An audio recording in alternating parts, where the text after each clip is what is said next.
The clinking of wine glasses, the soft shuffle of forks against porcelain, and the occasional bursts of laughter filled the dining room like a practice performance. It was their anniversary, 50 years of Gerald and Ruth Evans, and the house was packed with relatives, neighbors, and old friends who never stayed long enough to see what happened when the curtains fell. I sat at the far end of the table, exactly where I always sat. Not quite in the frame, not quite out of it. The room was warm with candlelight, the chandelier above scattering soft shadows across the oak table. Kyle, my older brother, held court as usual, retelling stories where he was always the hero. My mother giggled at all the right moments, eyes bright with pride. My father?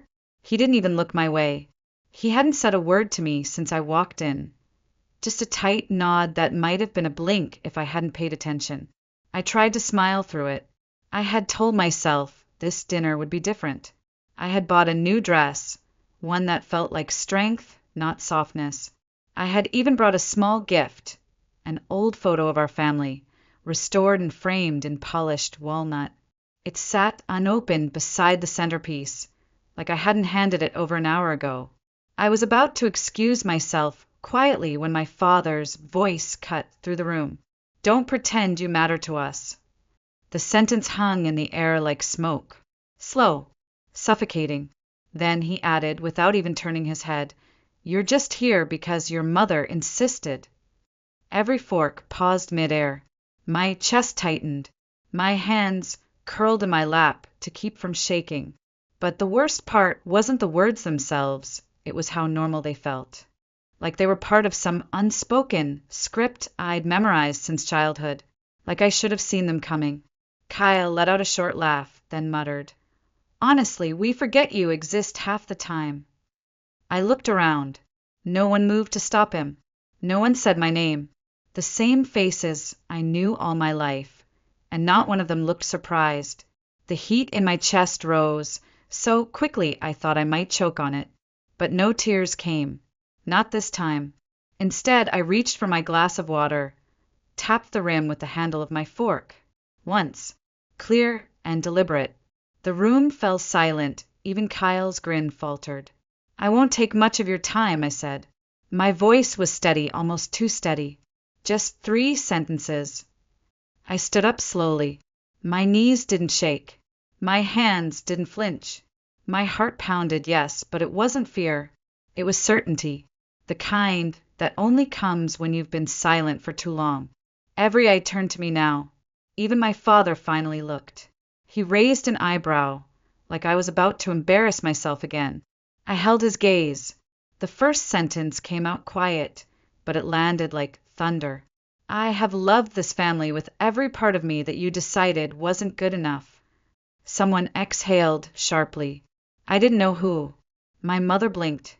Her smile faded like a smudge on glass. I let the silence breathe, just long enough. Then I spoke the second sentence. "And after tonight, you will never have to pretend to remember I exist again." Kyle shifted in his seat. My father leaned back, arms crossed. But for the first time, he didn't look bored. He looked unsettled. I didn't say anything else. Not yet. I placed my glass down, turned slowly, and walked away from the table. No one called after me.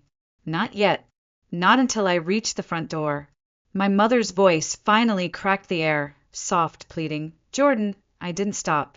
My father's fist hit the table with a sharp thud behind me. Kyle muttered something, but I was already gone. I opened the door. Cold night air brushed my skin like relief, like release. Then I turned my head just slightly over my shoulder. No drama. No yelling. Just 3 final words. "Take care, because you won't get another chance to take care of me." And I closed the door behind me. The wind outside bit at my cheeks as I stepped off the porch, but it felt less harsh than the chill that had just settled inside me. I didn't have a coat on. I hadn't planned to leave that early. I had planned to stay, to try to be seen. Maybe that was the saddest part. After all these years, part of me still believed there was something I could do to finally earn their love. I walked down the graveled driveway, the stones crunching under my heels like tiny bones. It was the same path I used to run on as a little girl, barefoot, with scraped knees, chasing after Kyle even when he never looked back. I always thought if I ran fast enough I'd catch up, that maybe he'd wait. He never did. That night, memory after memory rose to the surface, uninvited but sharp like glass through skin. I remembered being 10, standing by the living room window, holding a handmade card for Father's Day. I had spent hours on it, drawing a picture of us fishing together, even though it had only happened once. I stood there all day waiting. He never came home. When I asked the next morning where he'd been, he said, "Work comes first. You'll understand when you grow up."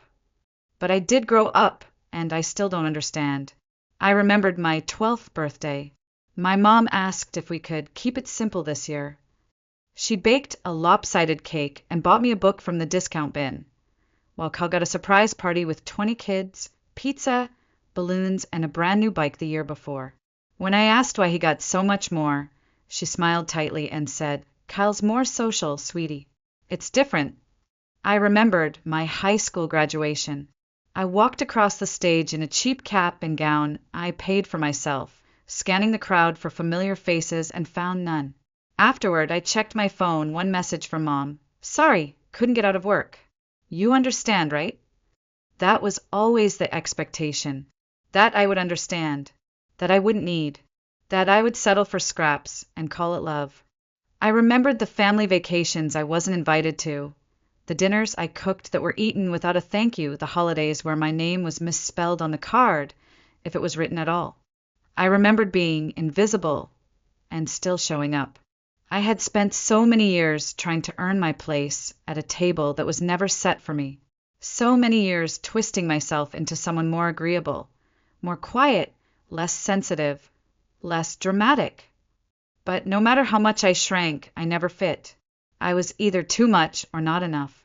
And yet I kept coming back, hoping, believing that someday something would change, that they would see me, choose me, love me.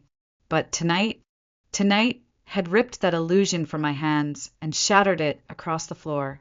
There was no coming back from what had just happened. And strangely, that didn't hurt the way I thought it would. It didn't feel like heartbreak. It felt like freedom. At the end of the driveway, I paused under the street lamp, its yellow light casting my shadow long across the asphalt. For the first time in my life, I didn't feel like chasing anything. I didn't want to fix it. I didn't want to go back and try again. I didn't want to hear an apology or offer one. I just wanted out. I looked up at the house, so warm, so loud, so full of everything I had wanted for so long. And yet, it had never felt like home. Not even once. I turned away. I didn't get in the car right away. I just stood there, hand on the door handle, breathing in the cold night air like it was the first clean breath I'd taken in years. The laughter from inside the house was muffled now, softened by distance and insulation, but not enough to keep it from reaching me. They hadn't followed. Not yet. Part of me had expected someone to rush out, maybe my mom with a shaky apology, or Kyle with some empty half-joke to smooth things over. But no one came. And that silence said everything I needed to hear. I slid into the driver's seat, shut the door, and sat in the stillness. The engine was off. The world outside was frozen in that eerie stillness only small towns get on winter nights. It was like even the wind was holding its breath. I stared at my reflection in the rearview mirror. Not the same girl who used to leave this driveway crying. Not the girl who waited on the porch for a father who never showed. Not the girl who lowered her voice, her needs, her presence to keep peace that never included her. This version of me, she was done. My phone buzzed once. Then again. A text. Probably Mom. I didn't check. I reached over, put the phone in airplane mode, and tossed it into the glove compartment. If it rang again, I didn't want to hear it. Not tonight. Not ever, maybe. I turned the key. The engine hummed to life. And just as I was about to shift into reverse, the front door of the house opened. My mother stepped onto the porch. She was still holding a wine glass, like she'd forgotten it was in her hand. Her eyes scanned the driveway, landing on the glow of my headlights. For a second, just a second, she looked like she might come closer. But she didn't. She stayed right there, backlit by the house she had always chosen to protect instead of her daughter. Her lips moved, but I couldn't hear what she said. Maybe she called my name. Maybe it was just a sigh. Either way, I didn't open the window. I shifted into drive. But just before the wheels started rolling, I let the window down halfway and leaned slightly out. I didn't raise my voice. I didn't cry. I simply spoke the third sentence I had promised. Take care of yourselves, because you'll never get another chance to take care of me. Then I rolled the window back up, and I left. No horns, no screeching tires, just the quiet crunch of gravel beneath my tires as I pulled away. I didn't look back, not when my father slammed the door behind my mother, rattling the siding, not when Kyle shouted something unintelligible from the porch, not even when the house finally disappeared from my mirror. I drove in silence, letting the radio stay off, letting the weight slide off me mile by mile. It wasn't rage that powered me. It wasn't revenge. It was something quieter, something heavier, like a stone finally being set down after carrying it too long. By the time I reached the main road, I felt weightless. And for the first time in 31 years, I wasn't wondering what they thought of me. I wasn't hoping they'd reach out. I wasn't waiting for a sorry. I had closed the door, both literally and emotionally, and the click behind me had sounded like a full sentence, a sentence that meant, I'm done. My apartment wasn't much, just a studio tucked above an old bakery downtown, but it smelled like cinnamon in the mornings and quiet at night. And after the noise I'd left behind, that quiet felt like grace. I kicked off my shoes and dropped my purse on the kitchen counter, still in the same clothes from the dinner. My coat hung untouched by the door. I didn't cry. I thought I might. I thought the adrenaline would crash and leave me curled on the floor, sobbing for what could have been. But the tears never came. Just a strange, slow warmth, like my body was finally thawing after decades in the cold. I poured a glass of water, sat on the edge of my bed, looked around at the space that was entirely mine. There were no family photos on the walls, no heirlooms, no inherited furniture.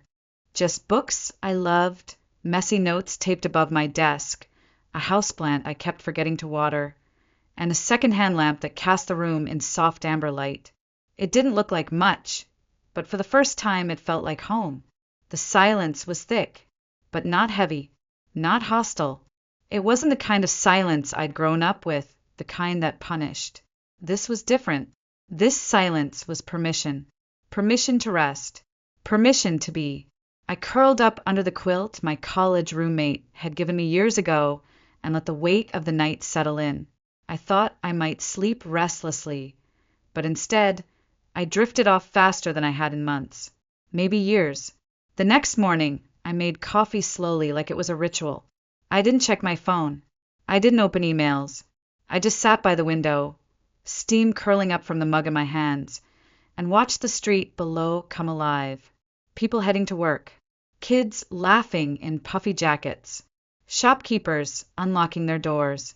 The world kept moving. And for once, I didn't feel like I was missing anything. But the ache still lingered, not for them, not really, for the idea of them, for the fantasy I'd clung to, that somewhere deep down, my parents loved me in a way they just didn't know how to express, that if I was patient enough, quiet enough, good enough, they would finally turn toward me. I had spent so long living in that fantasy, I hadn't realized how much it was costing me. That night at the dinner table hadn't destroyed me, it had freed me, because once the illusion shattered, all that was left was the truth. They didn't see me. They never had, and I didn't need them to anymore. I got dressed and stepped outside into the crisp Vermont air. The city felt different that day, not softer but less urgent. Like I wasn't racing to catch up to anyone else's expectations. Like I finally had the space to ask, what do I want? I didn't have answers yet, but for the first time I had the question. Later that afternoon, I found myself wandering into a small bookshop I used to love in college. The owner, a woman named Grace, still recognized me. She didn't ask where I'd been. She didn't mention family or holidays. She just said, "Glad to see you again," and let me browse in peace. I picked up a journal, a simple one. No flowers, no quotes, just a blank cover and empty pages. At home, I wrote the first sentence on the first page. I don't owe anyone my silence ever again. That night, I lit a candle, sat cross-legged on the floor, and wrote until my hand cramped. Not about them, but about me. My thoughts. My fears. My dreams. I didn't need anyone to read it. I just needed to hear myself for once. And in that small, flickering light, something inside me shifted. I was no longer the invisible daughter. I was just Jordan. And that was finally enough. A few days passed, then a week. Still no calls, no messages, just the same hollow silence I had always received, only now it felt intentional. And this time it didn't hurt. There was a strange comfort in the quiet, not because it meant anything had changed, but because I no longer saw silence as punishment. I saw it as proof that I had stepped away from something toxic and it hadn't come chasing after me. One evening, I unlocked my phone and opened the family group chat. Still there, still named Evan's Crew. It had been weeks since anyone said a word. The last message was a meme Kyle sent about football. No replies, no reactions, just empty blue bubbles floating in digital space. I stared at it for a while. My name was still listed, still included, but that inclusion meant nothing. It never had. My thumb hovered over the screen, and then, without fanfare, I tapped Leave Group. "Are you sure you want to leave this conversation?" "Yes." The screen blinked. Then it was gone. I exhaled. No trumpets sounded. No dramatic swell of music. Just peace. A soft, honest kind of peace that filled the spaces where guilt used to sit. I had left the conversation years ago. This was just the final click. I made tea, pulled a blanket over my legs, and opened my journal. At the top of a fresh page, I wrote, "Sometimes healing is the absence of noise." Then I opened my laptop and dug through old photo folders. I wasn't looking for anything in particular, just following a thread. After a few minutes, I stumbled across a picture I hadn't seen in years. It was from a family barbecue. Some cousin's birthday, I think. In the photo, everyone was crowded around the table, arms around each other, laughing. And there I was, off to the side, sitting alone on the edge of the patio, half in shadow. Forgotten, barely in the frame. I remembered keeping that photo, not because it brought me joy, but because it reminded me of how I had spent my life on the outskirts, always trying to lean in, always hoping someone would wave me over. This time, I didn't just look at the picture. I posted it. No tags, no dramatic caption, just a simple sentence under it. Sometimes the best thing you can do is stop sitting where you were never invited to be seen. I hit post, set my phone face down, and went back to folding laundry. It didn't take long. Within an hour, I had messages from cousins I hadn't spoken to in years. A few sent hearts. One aunt simply wrote, "I see you." Another messaged privately, "Took me 40 years to get there too. Proud of you." But from my parents, nothing. From Kyle, nothing. And that silence, it felt perfect, because it was honest. It told me everything I needed to know without saying a word. That night, I treated myself to dinner at a cozy bistro down the street. I brought a book, ordered dessert without shame, and watched the city move around me through the window. I felt like a ghost returning to her own body. Later, as I walked home beneath the soft glow of the street lamps, I realized something. I wasn't mourning the loss of my family anymore. I was celebrating the return of myself. It was a rainy Thursday when my phone buzzed with an unfamiliar number. I hesitated. The screen lit up again, persistent but soft. Something in my chest shifted. I didn't know how, but I knew it was her. I answered without a greeting. "Jordan." The voice was thinner than I remembered. My mother. There was a pause, like she was waiting for permission to go on. I gave her none. She filled the silence with awkward small talk, asking about the weather in Burlington, about my job, about a bakery we used to visit when I was little. Her tone was light, but brittle, like the wrong word might snap it all in two. Still, she avoided the one thing we both knew she had called for. Finally, after minutes that felt like a balancing act on a broken rope, she let out a sigh. Your father's birthday is coming up. He mentioned you. We're having a dinner. You should come. The invitation hung there, suspended in the static. A lifeline, maybe. Or a test. I looked out the window. The rain had started tracing soft lines down the glass. I imagined their table, the same one where I was told I didn't matter. I imagined the chair where I used to sit, the silence they always reserved for me. I took a breath, then said with a calm so quiet it startled even me, I won't be able to make it. Oh. Her voice cracked slightly. Maybe next time. There won't be a next time. And I ended the call before she could respond. I didn't cry. I didn't shake. I just stood there, letting the rain outside mirror the stillness inside me. That final thread between us had snapped. Not violently, just quietly, like a door that had been left ajar, finally swinging shut. A week later, another unknown number appeared. This one I knew immediately. Kyle. I debated letting it go to voicemail, but curiosity, maybe muscle memory, went out. Jordan, he said. No preamble. No fake cheer. Just my name, raw and unpolished. There was silence for a beat, and then he added, We were talking about you the other night. I didn't respond. It's weird not having you around, he continued. Mom cries sometimes. I let him speak. Let him sit in the discomfort he helped create. I guess what I'm trying to say is, I'm sorry, he finally muttered. I didn't realize how much we were hurting you. I thought you were just dramatic. That word, dramatic, the label they'd slapped on every tear, every plea, every attempt I ever made to be heard. I almost laughed. Instead, I breathed deeply and said, I'm glad you're realizing it now. A pause. But I'm not coming back. Even just to visit, he asked, small like a boy again. No, I'm not angry anymore. But I'm not that girl anymore, either. There was another silence. He didn't try again. Then, in the softest voice I'd ever heard from him, he said, We miss you. I didn't say it out loud, but the truth curled gently inside me like a farewell. You miss the idea of me, not me. Goodbye, Kyle. And I hung up. This time I sat still for a long while, not because I was uncertain, but because I wasn't. The calls had come. The apologies had arrived. The door had creaked open one final time, and I had chosen not to walk through it, not in anger, not in pride, but in peace. And peace, I had learned, was the loudest thing they'd ever hear. The silence didn't end when the calls did. If anything, it grew. But instead of filling it with what-ifs or regrets, I began to plant things inside it, small, steady pieces of a life that was mine and mine alone. I signed up for a watercolor class on Tuesday nights.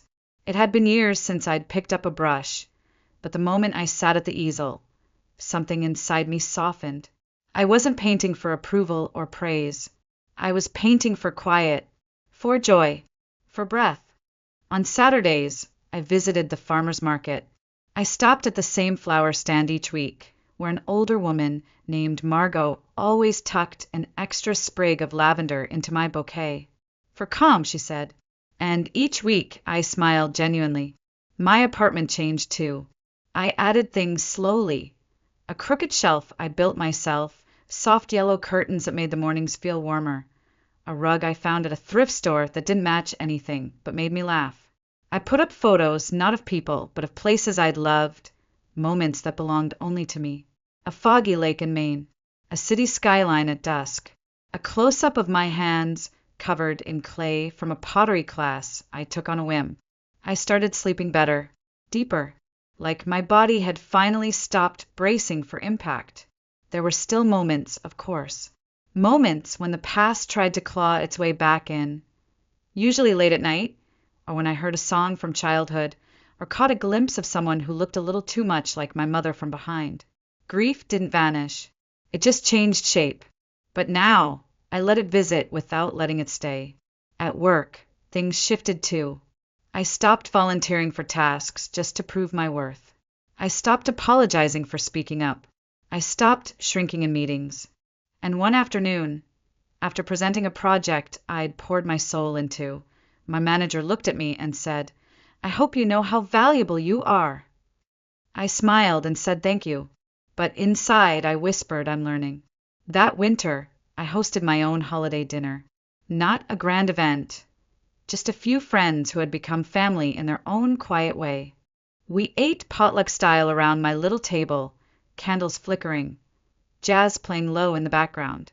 There was laughter, real laughter, and when someone toasted to chosen families, my chest swelled with something that felt like home. No one asked where my parents were.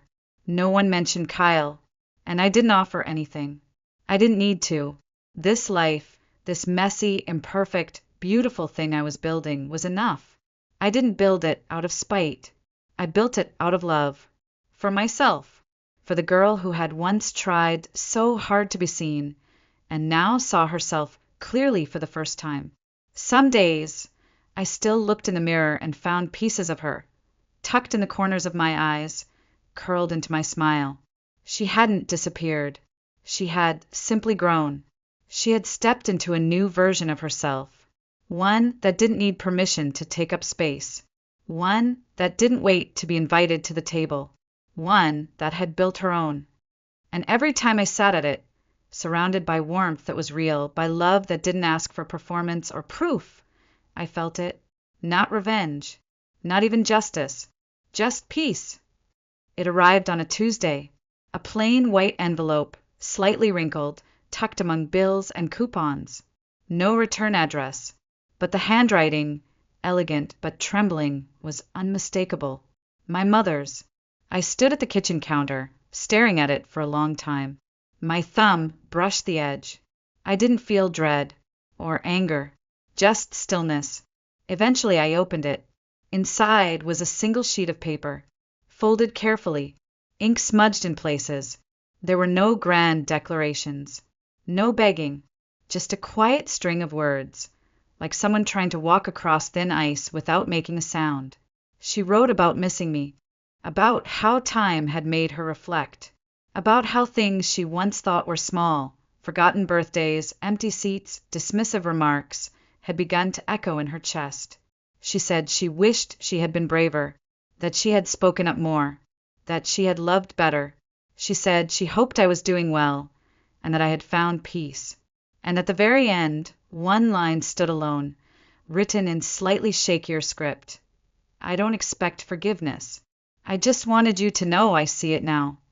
I folded the letter slowly, placed it back into the envelope, and then I sat, not overwhelmed, not broken, just present, because I knew that letter wasn't really for me. It was for her, a way to unload a guilt that had finally started knocking too loudly, a release valve for a pressure she'd ignored for decades. And maybe that was enough.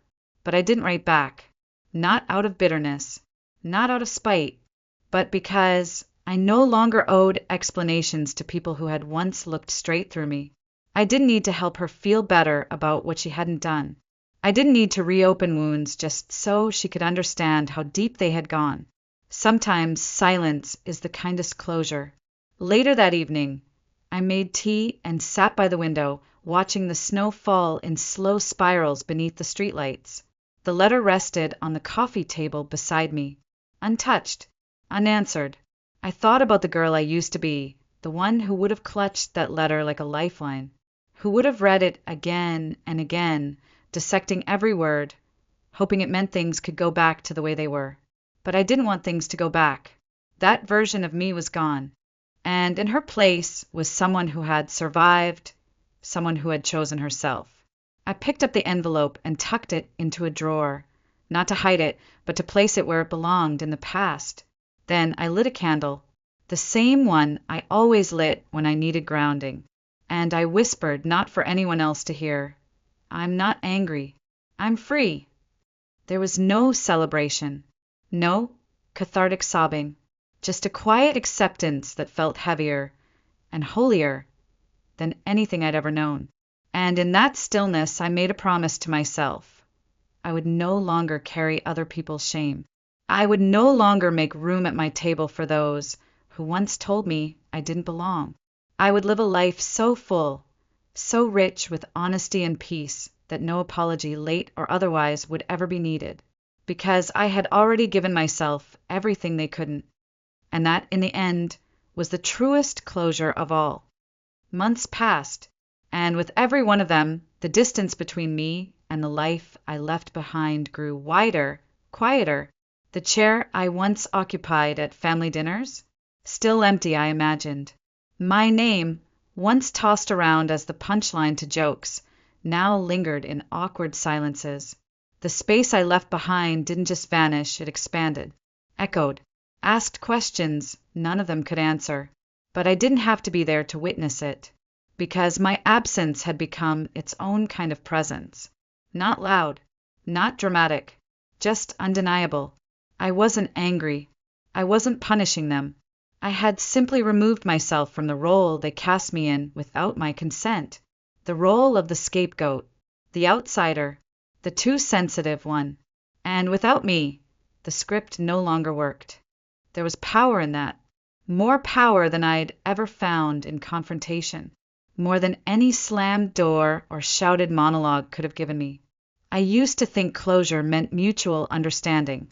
A hug, a tearful apology, a dramatic reunion where everyone saw the light and welcomed me back with open arms. But now I knew better.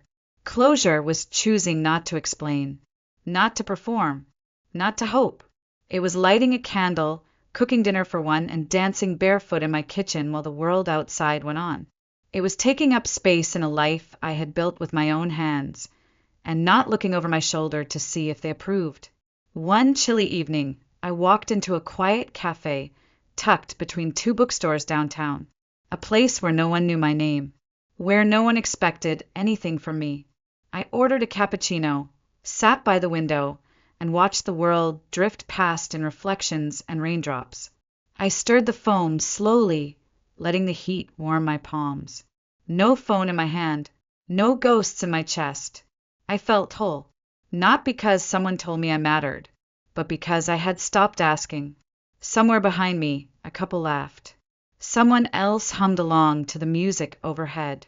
And I, just me, sat still without ache or urgency. The past felt far away now, like an old dream that no longer fit. I didn't miss them. Not really. I missed who I had wanted them to be. I missed the family I'd invented in my mind to survive the one I had. But grief had softened its grip, and in its place was something steadier, gratitude. Gratitude that they had shown me exactly who they were. Gratitude that I had saved myself. Gratitude that the silence I once feared had become my sanctuary. Not long after that, I received another message. A letter, this time from an aunt I hadn't spoken to in years. She said she heard about what happened. Said people were talking, whispering, wondering, and I smiled, because they could wonder all they wanted. They could spin stories, trade blame, rewrite memories. But the truth didn't live with them anymore. It lived here, in the life I had built, in the voice I had reclaimed, in the space I had chosen, and it spoke loudest in the one thing they could never control, my silence. Sometimes the most beautiful revenge isn't revenge at all. It's walking away so completely that they can't even recognize who you've become. It's living so fully that their absence feels like relief. It's building a life so rooted in self-worth that no one gets to shake it again. And I had done it, not for them, for me. I had finally, fully chosen myself,